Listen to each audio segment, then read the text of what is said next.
Your worship, council is wrong. Council will not away. But the law gives us 6 months in which. Alright, nze lujja omulungi atraba ku Carlton Music era ng'ebifaananyi by'olaba bye by'omugagga Sipapa. Birungi si birungi okusookera ddala Kooti omusango egwongedeyo paka ng'ennaku z'omwezi 10 omwezi ogw'e11 twabadde tusuubira nti omukyala anaaweebwa bbeero ku ebyo ebibadde byateekebwa mu Kooti oba ku bimu ebyali ebyokwewozaako mu Kooti nti yali yakamala okubeera ng'ate azaala kw'ossa n'okuba nti alina omwana omuwere. Tekisobose.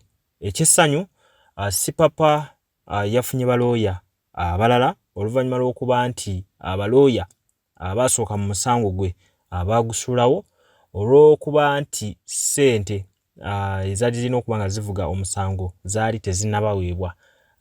Ku mulundi guno ng'afunye balooya abapya bamaze okubeera nga basasulwa oba nabo bagenda vugako fayiro babeereko ate we bagikomya. Bintu bingi nnyo ebikyali mu musango gino.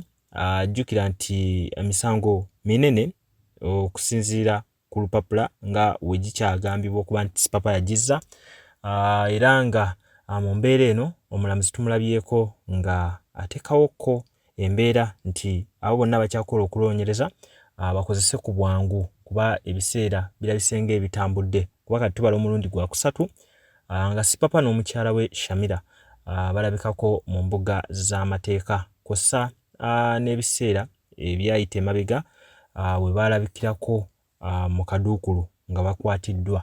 So embeera bwetyo weekyali gwe wenna atugoberera era alaba video za Carlton Music. Nyongera okugamba nti subscribinga, sharinga, commentinga ate tubeere nga vidiyo eno tugibunya ebeere nga ate vidiyo eno ekutuukako mu kaseera akatuufu.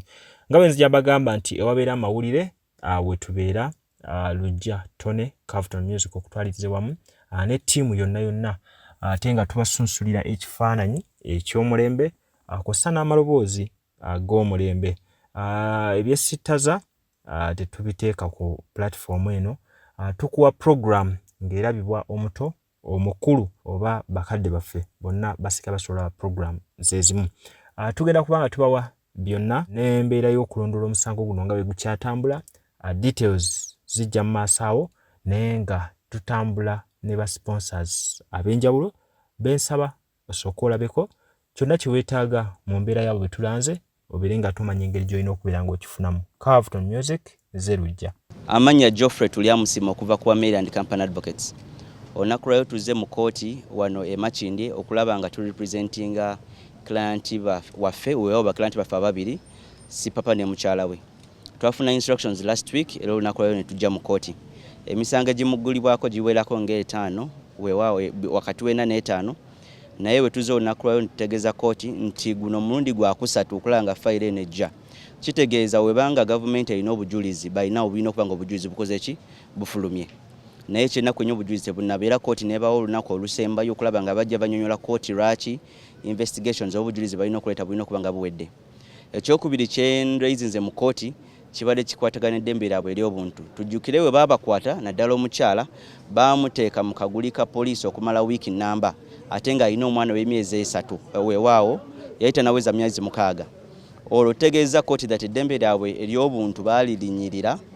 Olwo tulina okukola buli kimu ekisoboka okulaba nti guno omusango gugibwawo ku lw'ensonga. Sipapa ye baamukwata baamusizaamu okumala ebiro ebisukka mu 3, omukyala baamukwata okumala ebiro ebisukka mu 7. Kati ebyo byonna tugutegeeza omulamuzi mbu tugenda kubitegeka. Bwe tumala obitegeka application nga tumaze ogikola tujja gireetamu eno kooti oba kooti yonna okulaba nga babayimbula mbagirawo. Your worship, council is wrong. Council will not away. But the law gives us 6 months in which.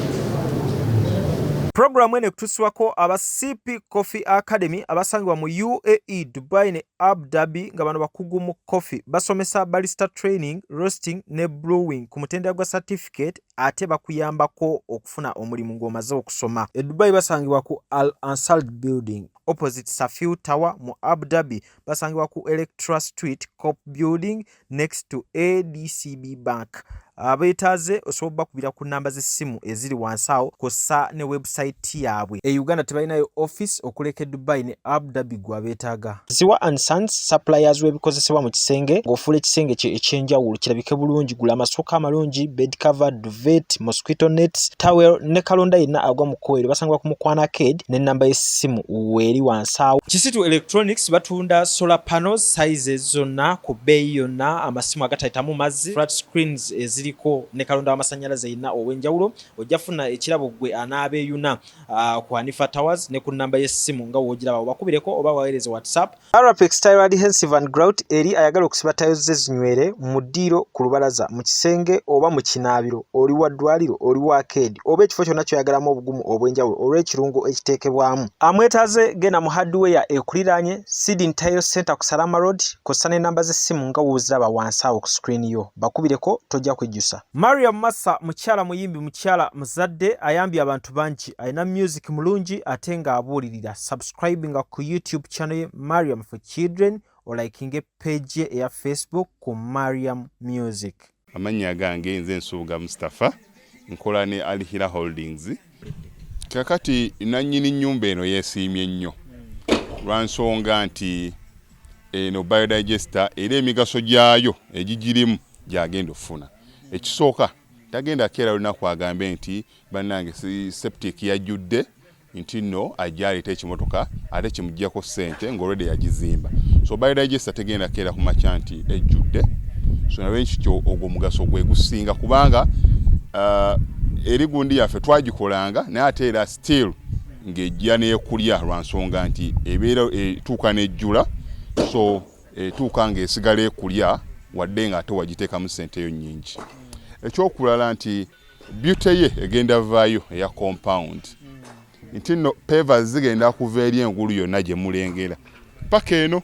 Amazzi era gagenda draininga gano ag'enkuba nga gagenda mu kaala akali ebbali awo nti nno beauty y'olujja egenda vaayo bulungi nnyo. Newe manjagala simbawo muddo kisoboka.